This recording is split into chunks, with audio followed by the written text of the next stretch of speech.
Hi, everyone, and thank you for joining us for today's episode of Becoming Multiplanetary. I'm one of your co-hosts, Rich LB, and with me today is Kage. Hi, everyone. Thanks for joining us. I'm Kage, also one of the co-hosts of Becoming Multiplanetary. And today, we will be continuing our Humans in Space mega-series.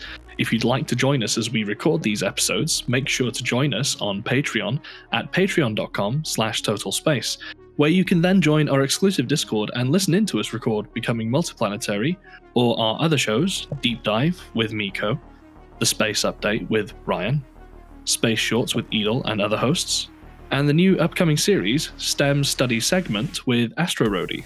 In particular, be sure to check out our recent interview with Dr. Jonathan Gardner from NASA's Goddard Center, and the Hope Probe Q&A we recently did for the English-speaking school Jess Primary in Dubai, United Arab Emirates. So now, let's get into today's episode and a bit more about this mega-series. So this is the second part of an epic collaboration between Total Space's Becoming Multiplanetary with Rich LB and Kage, and To the Future with Zhishuan and Sebastian. In this series, titled Humans in Space, Becoming Multiplanetary and To the Future will together explore the major milestones of humans reaching for the stars, and later where we might find ourselves in the future, with every other episode on one channel or the other. The series started on To the Future exploring the pioneers, the first humans in space, and the often perilous journey to get there. Today, in this episode, we will explore the travelers and the race to the moon. Next, Zhishuan and Sebastian will pick up again to explore surviving in space, taking a look at the age of the space stations, Skylab, Salyut, Mir, and finally the International Space Station. Then we'll pick back up again with This Decade, exploring the upcoming Artemis program and the Lunar Gateway. Then again back to Zhishuan and Sebastian, where they'll be looking to the future, pun completely intended, imagining SpaceX's Mars Colony 1 and what a future on Mars may look like. Then back to us again to explore distant future, exploring the possibilities of humanity inhabiting Titan and creating an outpost on Ganymede. And then finally, the series will close with To the Future looking to the future, yes, pun intended again, with humanity living among the stars and the inevitable rise of the Terran space empire, if such a thing is possible. If you're not familiar with To the Future, make sure to check out their YouTube channel now. Go ahead, we'll pause here and wait.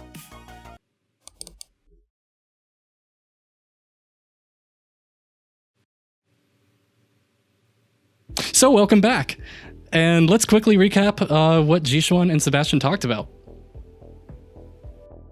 So, in last week's episode over on To the Future's channel, Zhishuan and Sebastian introduced the mega-series and talked about the origins of humans in space, all the way back to ancient cave drawings that showed early humans' fascination with the movement of celestial bodies in the heavens.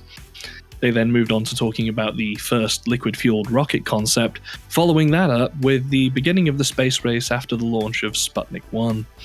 We even get to hear about the formation and establishment of NASA, Yuri Gagarin's 50-50 space gamble, and the beginning of the moon race, which is where we here at Becoming Multiplanetary will be picking up from today.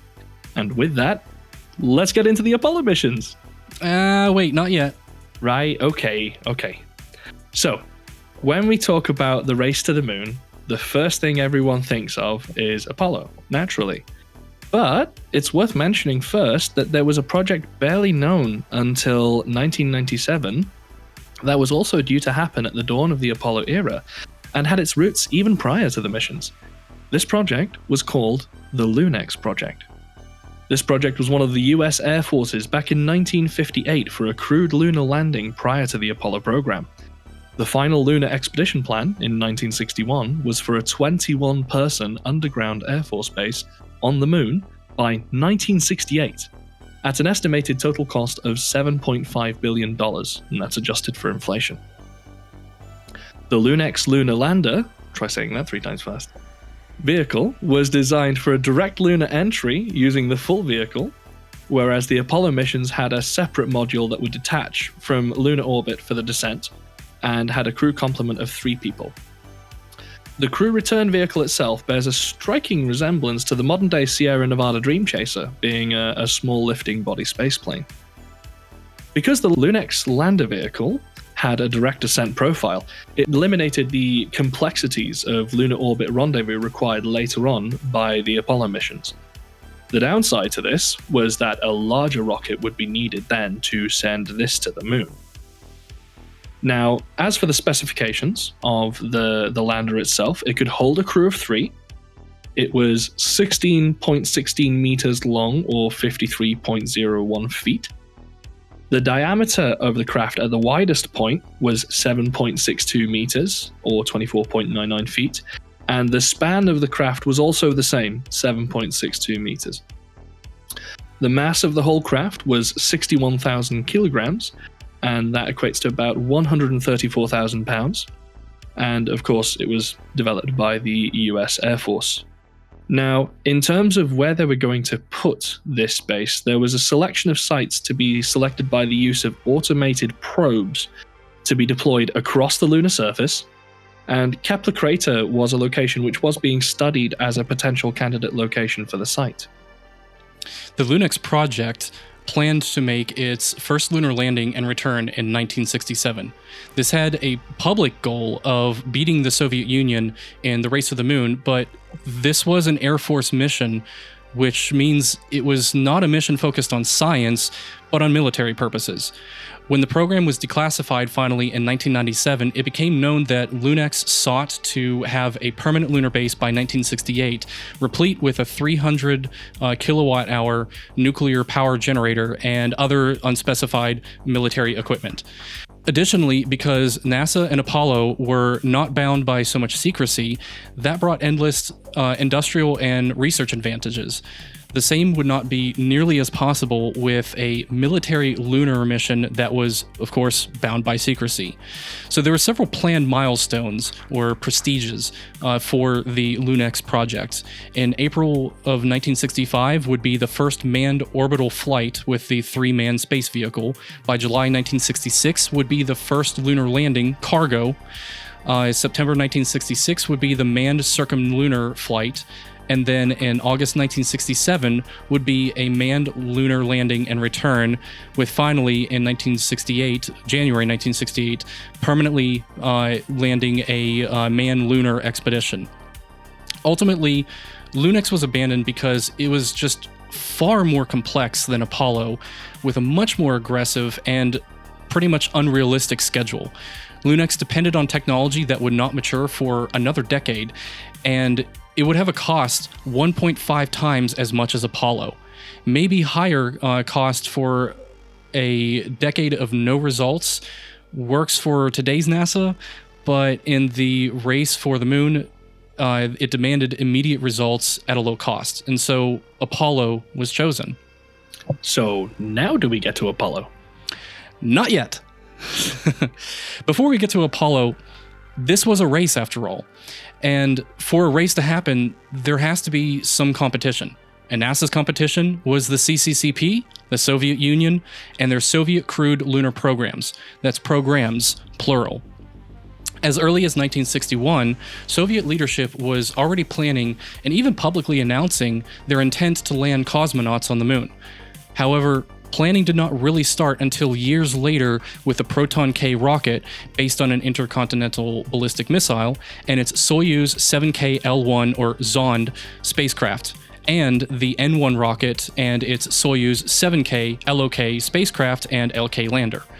The Zond spacecraft was planned to carry 2 cosmonauts at a time for a total of 7 missions to the moon. However, none of these would land on the surface as they were only designed for circumlunar orbit. In fact, it's not exactly clear what value these flybys would bring to the space race, and this even led to major infighting among the Soviet Party leadership. Vladimir Kolomy, the chief architect of the Proton K rocket, and Sergei Korolev, a lead rocket engineer and considered the godfather of the Soviet space program, viciously fought over the Proton K, with Korolev calling it a waste of valuable resources that should instead be focused on landing on the moon, coincidentally with Korolev's own N1 rocket. Thankfully, the Zond never carried any crew, as its 4 missions all ended up in failures that would have seriously injured or killed everyone on board. The program was eventually canceled by 1970. Following the Soviet leadership change from Nikita Khrushchev to Leonid Brezhnev, Korolev was put in charge of the Soviet lunar programs, where he ultimately cancelled the Proton K and Soyuz 7K L1 Zond. It's worth noting that Korolev was considered so critical to the Soviet space program, practically his very existence was a state secret, and his involvement was not even well known until decades after his death. With its priorities now clear, the Soviet Union then set its full focus on the N-1 rocket and the Soyuz 7K LOK spacecraft and LK lander. The N-1-L3 program, where L3 was the 4-element combination of the upper rocket stages and spacecraft, would carry 2 cosmonauts to lunar orbit, with its LK lander bringing only 1 to the surface. In 1966, 2 cosmonaut training groups were formed. The first was commanded by Vladimir Komarov, which included Yuri Gagarin, destined for the Proton K rocket, and the Soyuz 7K L1 Zond. After Komarov died in a tragic accident aboard Soyuz 1 when his descent module crashed after a parachute failure, Gagarin was taken out of the program and the groups were restructured. The other group was commanded by Alexei Leonov, the first man to perform a spacewalk, and this group was destined for the surface of the moon. It's almost certain that had the Soviets made it to the moon, Leonov would have been the one to set foot on its surface. A total of 18 N1-L3 missions were planned, with the first 4 being unmanned, and the 5th flight most likely being the one to carry Leonov. Unfortunately, that destiny never came to be, as the N1 failed all 4 of its launch attempts. The first 2 in 1969, just before the Apollo 11 launch and landing, ultimately leading to the end of the N1-L3 program by the mid-1970s. Okay, so now can we get to Apollo? Well, yes, but actually no. We got to talk about the big Chungus rocket first. Standing 40 meters taller than the Saturn V and over twice as wide would have been the Sea Dragon. This absolute behemoth would have been the largest and most powerful rocket ever built, and was the largest rocket ever fully conceived, capable of carrying a whopping 550 tons to low Earth orbit. In comparison to Saturn V's 140 tons, it had the highest conceptualized payload capacity of any rocket until SpaceX's Starship. In fact, if it was ever built, it likely would have been one day certified for manned missions to Mars. Okay, now can we get to Apollo? All right, yes. All right. And now we'll get to the main event, the Travelers. We'll start first with one of the most well-known and also the most tragic Apollo mission, Apollo 1. Apollo 1, initially designated AS-204, was slated to be the first crewed mission of the United States Apollo program. It was scheduled to launch on February 21st, 1967, as the first manned low Earth orbit test of the Apollo CSM Command and Service module atop the Saturn 1B rocket.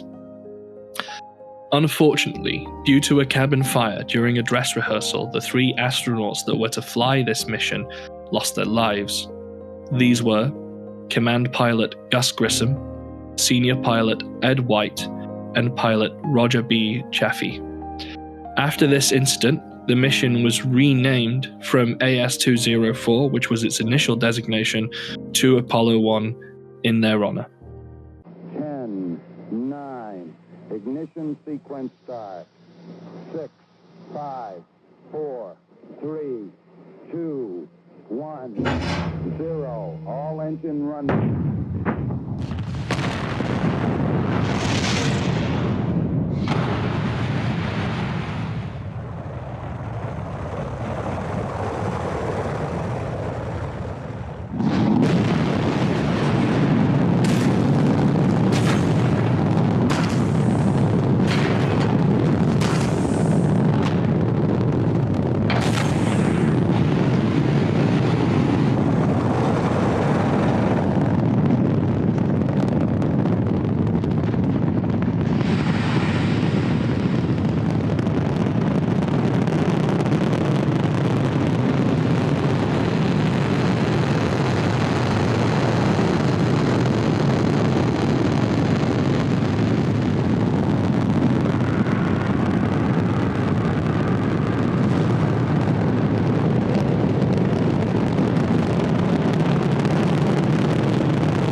Next were Apollos 2 and 3. These were planned unmanned flights, but were cancelled after the Apollo 1 tragedy.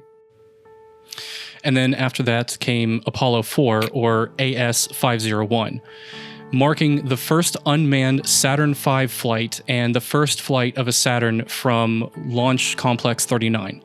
This was a all-up test, meaning the entire Saturn V stack would fly together for the first time. Its mission was a success, launching on November 9th, 1967 for an 8-hour, 36-minute mission. Apollo 5 came next and flew successfully on January 22nd, 1968, marking the first unmanned lunar module flight aboard a Saturn 1B rocket. Because Apollo 1 never flew, its mission designation of AS-204 was now assigned to Apollo 5.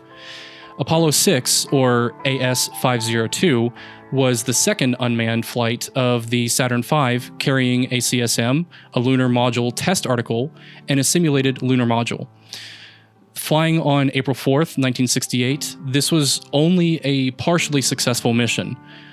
2 minutes into its flight profile, the Saturn V experienced severe pogo oscillations where combustion pressure increases back pressure against the fuel being injected in a high-frequency oscillation effect, which damaged engines in the second and third stages by rupturing internal fuel lines. Even in spite of this failure, NASA deemed the Saturn V successful and, with some repairs and modifications to be made, ready for manned missions. Apollo 7 saw the dropping of the AS mission designation and would see the first return to crewed space flights out of the US since the Apollo 1 tragedy. The last human flight being Gemini 12 in 1966 with James Lovell Jr. and Buzz Aldrin, who would go on later to fly aboard Apollo 11. On the 11th of October 1968, Mission Commander Walter M. Shearer, along with Command Module Pilot Don F. Isley, and the Lunar Module Pilot R. Walter Cunningham, launched in the Apollo CSM aboard a Saturn 1B rocket in what would be a crewed Earth orbital CSM flight.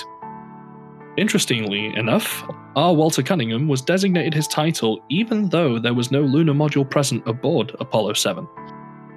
Total flight time of the Apollo 7 was 10 days, 20 hours, 9 minutes and 3 seconds. The crew splashed down in the Atlantic Ocean, was recovered by the USS Essex, and the CSM was then taken for extensive testing.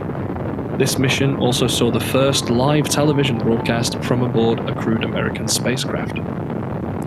Then came Apollo 8, which was the first crewed spacecraft to leave low Earth orbit, and also the first manned spacecraft to reach another astronomical body, in this case, the Moon, which the crew orbited without landing before making the return journey to Earth orbit and then splashdown in the North Pacific Ocean. Manned by Frank F. Borman II, James Lovell Jr., and William Anders, the rocket launched on December 21st, 1968, and took a total of 68 hours to travel the distance to the Moon. Once they arrived, they proceeded to orbit the Moon for a total of 10 times over the course of 20-some-odd hours, during which the crew appeared in a Christmas Eve television broadcast in which they read the first 10 verses from the Bible's book of Genesis. At the time of its airing, the broadcast was the most watched TV program ever. The crew then returned home to Earth and splashed down in the northern Pacific Ocean, with the mission lasting a total of 6 days, 3 hours, and 42 seconds. Upon their return, the members of the crew were named Time Magazine's Men of the Year for 1968. That brings us to Apollo 9. Apollo 9 was a crewed mission to test the lunar module's propulsion, rendezvous, and docking, as well as a scheduled EVA to test the PLSS, which is the Portable Life Support System. Crewed by Commander James McDivitt, Command Module Pilot David Scott, and Lunar Module Pilot Rusty Schweikart, the Saturn V, carrying the CSM and LM, launched on March 3rd, 1969. This marked the first time the full vehicle, including the lunar module, had been launched into space. Now, whilst Apollo 9 never left Earth orbit, it did perform a series of flight readiness tests, which involved the rendezvous, docking, and extraction of the lunar module. Schweikart tested the PLSS during a scheduled EVA along with the EMU, which is the extravehicular mobility unit built into their backpacks to move around. Following some leisurely tests of the CSM after thoroughly testing the lunar module, the crew aimed to splash down in the North Atlantic Ocean on March 13th, 1969, making the total mission duration 10 days, 1 hour, and 54 seconds. So then, Apollo 10 launched on May 18th, 1969, and was a dress rehearsal mission for the eventual Apollo 11 landing mission. While command module pilot John Young remained in the CSM orbiting the moon, Thomas Stafford and Gene Cernan flew the lunar module within 8.4 nautical miles of the surface. Apollo 10 set the record for highest speed attained by a crewed vehicle. Mission call signs were the Peanuts characters Charlie Brown and Snoopy, who became the unofficial mascots for the mission thanks to Peanuts creator Charles Schulz, who also drew artwork for NASA. Due to the folks at NASA knowing the types of characters that Stafford and Cernan were, NASA purposefully short-fueled the lunar ascent stage to prevent an attempt at landing. Had they tried to land on the moon, they literally would not have had enough fuel to leave. So, after orbiting the moon for a total of 31 times, Apollo 10 returned safely to the Earth and splashed down in the Pacific Ocean, roughly in the area of Samoa and the Cook Islands on May 26, 1969. The total mission lasted 8 days, 3 minutes, and 23 seconds. And then that brings us to the big one, folks, the Apollo mission where the moon landing finally happened. It began with a launch at 13:32 GMT on the 16th of July, 1969, on board a Saturn V rocket. Mission Commander Neil Armstrong, Command Module Pilot Michael Collins, and Lunar Module Pilot Buzz Aldrin sat aboard the Columbia, which was the designation for the CSM at the time, and rode that, launched from the pad to space, and ultimately into the history books as what was to be the first lunar landing. But this mission was almost not a success. While attempting to land, Armstrong and Aldrin had to spend a lot of time searching for a suitable location which burned almost all of their fuel, though they were just 15 seconds away from being forced to abort before finally touching down on July 20th, 1969. And succeed they did, with Apollo 11's landing marked NASA crossing the finish line, thus ending the race to the moon. But NASA wasn't done yet. Nope, they were not done. And they continued on with Apollo 12, which was the 6th crewed flight mission of the Apollo program and the second one to land on the moon. It was planned to be the mission that would land on the moon had Apollo 11 failed, but since that succeeded, the rest of the Apollo missions were put on a more relaxed schedule. Launching at 1622 UTC on November 14, 1969, 2 months later than originally planned, the Saturn V SA-502 that carried Commander Pete Conrad, Lunar Module Pilot Alan Bean, and Command Module Pilot Richard Gordon was almost immediately fraught with problems. At 36.5 seconds into liftoff, the Saturn V was struck by lightning, and then was struck again 15.5 seconds later. These lightning strikes knocked out all 3 fuel cells and disrupted the 8-ball attitude indicator, and also garbled telemetry being sent to mission control. Thankfully, the Saturn V remained on course, with the lightning strikes not affecting the onboard guidance system. The boards in front of the astronauts were flashing with alarms everywhere, and no one could tell exactly what was wrong. The mission was saved by EECOM John Aaron, who recognized the telemetry failure pattern from an earlier test. That's when Aaron made the call. Flight, EECOM, try SCE to aux. This switch was so obscure, few knew about it, but Lunar Module Pilot Bean did, and as soon as he flipped the signal conditioning electronic switch to aux, telemetry came back online, all while riding several million kilograms of controlled explosives, accelerating them to space. Amazing. While Apollo 12's command service module Yankee Clipper stayed in orbit around the moon, its lunar module Intrepid would go on to safely land on November 19th at the Mare Cognitum portion of the Oceanus Procellarum, later named to Surveyor Crater after the Surveyor probe that landed there in April 1967. In fact, Bean's landing was so precise, it put them within walking distance of the Surveyor lander, which Bean and Conrad would later go to inspect. With their mission a success, Bean, Conrad, and Gordon would safely return to the Earth on November 20th. Which brings us on to Apollo 13. Apollo 13 was a very troubled mission, and 2 movies were made about it. The mission began with the launch on April 11th, 1970, and the launch into orbit seemed to go pretty smoothly. It wasn't until about 2 days into the mission that things started to take a turn for the worse. At this time, a routine scheduled task with the oxygen tank caused an explosion that vented the contents of both of the service module's oxygen tanks into space.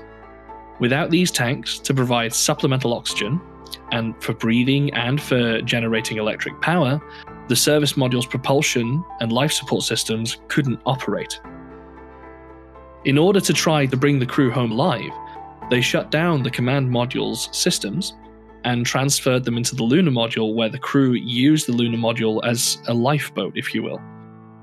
At this point, it was a foregone conclusion that the lunar landing event would be cancelled, and the mission shifted gears into one where the rescue of the crew and bringing them home to Earth was considered to be the top priority. From this point, until the crew's eventual splashdown in the South Pacific Ocean, the crew and ground control worked together very closely to try and engineer solutions to enable the lunar module to sustain the 3 crew members for the duration of the return flight from the moon. By the time the astronauts were splashing down in the ocean on April 17, 1970, tens of millions were watching it on television. Apollo 14 would mark the 8th crewed Apollo mission and the 3rd one to land on the moon. Originally scheduled for 1970, Apollo 14 was delayed until early 1971 due to investigations into Apollo 13's failure and subsequent repairs being made to Apollo 14. Commander Alan Shepard, Command Module Pilot Stuart Roosa, and Lunar Module Pilot Edgar Mitchell launched on January 31st, 1971 for their 9-day mission aboard the Command Service Module Kitty Hawk and its lunar module Antares. After launch, everything seemed to be nominal, but Apollo 14 was also fraught with problems. First, when attempting to mate with the lunar module Antares with the command module Kitty Hawk, they were unsuccessful due to issues with the probe and drogue system. After an unplanned mating method, a hard docking rather than the mission's planned soft docking, the 2 spacecraft were docked and the mission could resume. But later, shortly after Antares undocked from Kitty Hawk, the Abort Guidance System, or AGS, typically called AGS, began receiving abort signals due to a faulty switch.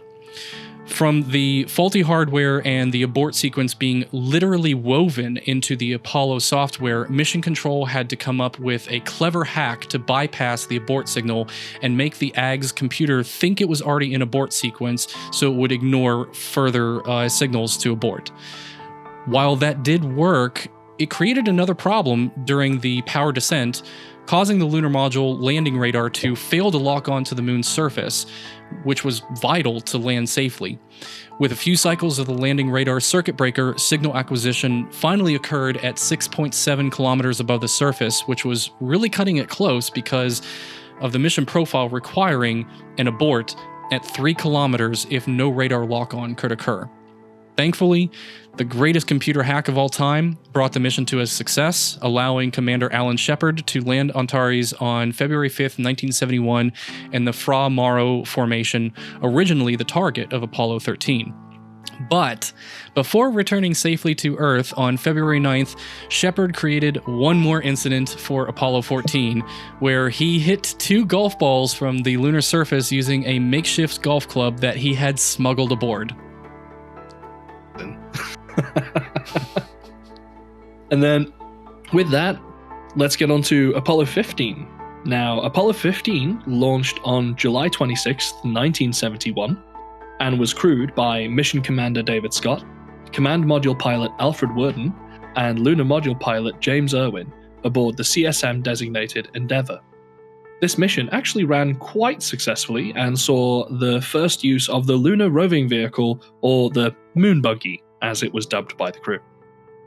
Upon landing on the moon aboard the LM-designated Falcon, David Scott and James Irwin spent 18.5 hours on the lunar surface thanks to the moon buggy and managed to collect 170 pounds, or 77 kilos, of surface material to return with them. They splashed down in the North Pacific Ocean on August 7th, 1971, and were recovered by the USS Okinawa. Apollo 15 did also mark the first ever deep space EVA, and this would become commonplace over the remaining J-type missions that were Apollo 16 and 17 respectively, which Kage will go in depth about now. Yeah. Speaking of Apollo 16, that was the 10th crewed mission of the Apollo program and the 5th one to land on the moon. Crewed by Commander John Young, lunar module pilot Charles Duke, and command module pilot Ken Mattingly, it launched at 1754 UTC on April 16, 1972. While in lunar orbit, they also released a subsatellite from the service module to perform scientific observations. Young and Duke would go on to land successfully at 2:23 UTC on April 21st, 1972 in the Descartes Highlands region west of Mare Nectaris and the crater Alphonsus. During the return journey from the moon, Mattingly would perform the second deep space EVA to retrieve film cassettes from the service module's Scientific Instruments Module, or SIMBay, 320,000 kilometers from Earth. Additionally, Mattingly also set up a biological experiment, the Microbial Ecology Evaluation Device, or MEAD, which was an experiment unique to Apollo 16. Apollo 16 then returned safely to Earth on April 24th, 1972.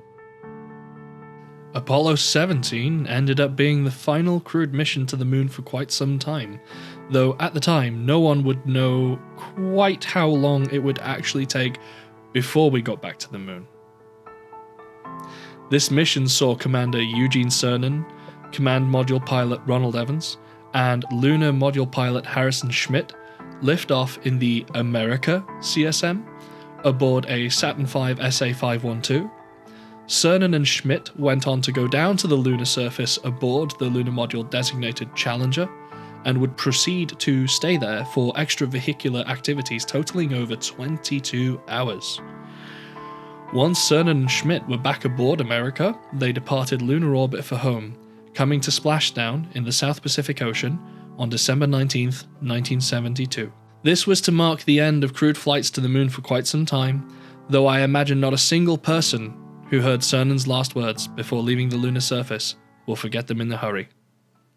I'm on the surface, and, as I take man's last step from the surface back home for some time to come, but we believe not too long into the future, I'd like to just let what I believe history will record, that American challenge of today has forged man's destiny of tomorrow.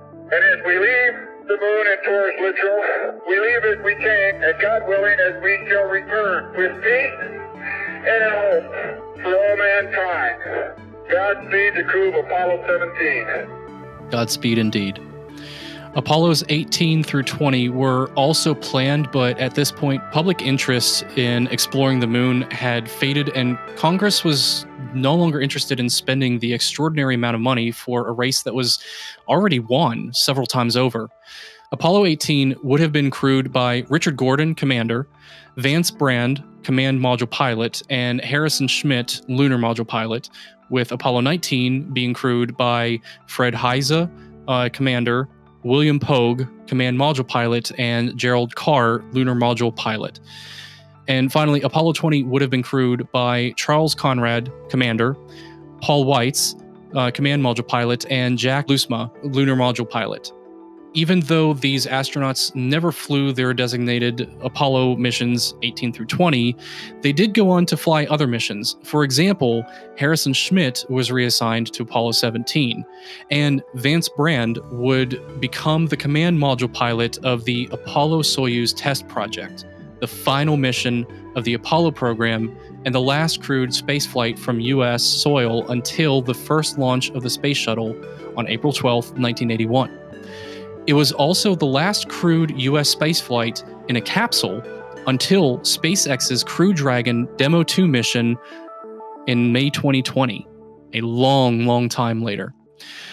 Apollo-Soyuz was the first crewed international space mission carried out jointly by the United States and the Soviet Union in July 1975 as a means of detente, or de-escalation of tensions between the two Cold War superpowers. On the Soyuz side, it was crewed by Alexei Leonov, who was the commander, and Valery Kubasov, who was the flight engineer. You might recognize one of those names, Alexei Leonov, who would most likely have been the cosmonaut to set foot on the moon had the N1L3 succeeded, as we mentioned earlier. On the Apollo side, it was crewed by Thomas P. Stafford, the commander, Vance D. Brand, the command module pilot, and Deke Slayton, the docking module pilot. Deke Slayton was one of the original NASA Mercury 7 astronauts, but was grounded in 1962 due to an atrial fibrillation, or an irregular heart rhythm, where he went on to become the first chief of the astronaut office and director of flight crew operations responsible for NASA crew assignments. After the Apollo 15 postal cover scandal, and after being cleared by doctors around the world and the Mayo Clinic, Slayton finally returned to flight status and joined the crew of Apollo-Soyuz, marking Slayton's only space flight, and a well-earned one indeed. Apollo-Soyuz, or called Soyuz Apollo, or simply Soyuz 19 in the Soviet Union, had a successful docking on July 17, 1969 at 1619 UTC, thus marking the start of peaceful international relations in space that have lasted ever since. This mission also provided lots of useful engineering experience that were used later for US-Russia joint programs, including Shuttle Mir and the International Space Station, a topic that Zhixuan and Sebastian will cover in the next episode on To the Future. Now, for a side question, what would things have looked like if the N1 succeeded and Leonov was the first one to set foot on the moon? There's actually a newer series now in its second season on Apple TV called For All Mankind that explores exactly this alternative timeline. It even shows what a Sea Dragon launch probably would have looked like had it ever been built. It's a really great series, and I highly recommend it. And that's all for today's episode of Becoming Multiplanetary, covering the second part of this 7-part mega series collaboration with To the Future's Zhixuan and Sebastian. Be sure to check out their YouTube channel next week to catch the third episode, Surviving in Space, where they'll explore humans learning to survive in space for longer durations, covering the evolution of the early space stations through today's International Space Station. Yep. And with that, I'd like to thank you all for joining us. I am Kage, one of the co-hosts of Becoming Multiplanetary. Be sure to check us out on our website, totalspace.net, as well as check out our social media, which you can find on totalspace.net, and you can find us on Twitter, for example, at totalspacenet. And thanks for that, Kage. I've been Rich LB. Thank you for joining us today on this episode of Becoming Multiplanetary. And as always, at the end of every episode, I like to take a moment of time to thank all of our Patreons. Your guys' contributions really do make it all happen here at Total Space. And to list the people that make it happen here at Total Space, we have What About It, we have To the Future, we have Adrian Moisa, we have Anthony Mann, we have Framrick, Gio Pagliari, Howard Walker, Marco Makuch, Stinger NSW, Susie R, The Angry Astronaut, and Warhawk. And if you would like to become a patron, just go to patreon.com/totalspace. And with that, you not only get to support us, which we are deeply thankful to everyone that does support us. Thank you so much again. But you also get to listen in while we record these episodes in our exclusive Discord. So until next time, make sure to check out To the Future with Zhixuan and Sebastian for the next episode. And then we'll see you after that. Take care. Thanks for joining us. See you next time.